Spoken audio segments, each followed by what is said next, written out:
美国总统拜登星期二说，他与中国国家主席习近平通话时谈到台湾问题，他们同意遵守台湾协议。他说，我跟习近平谈到了台湾，我们同意我们将遵守台湾协议。我们的情况就是这样，我们清楚表达了，我们认为他不应该做其他任何事情，只应遵守协议。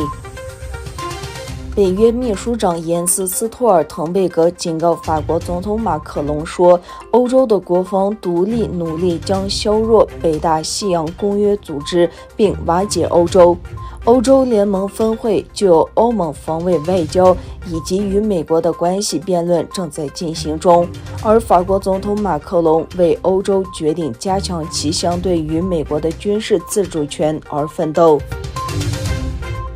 10月5日 ，Instagram、WhatsApp 和 Facebook 全部中断服务，在持续约6个小时当机后才恢复正常。当机原因众说纷纭。脸书工程及基础设施副总裁发文指出，工程团队发现协调资料中心之间网络流量骨干路由器配置错误，是导致通讯中断。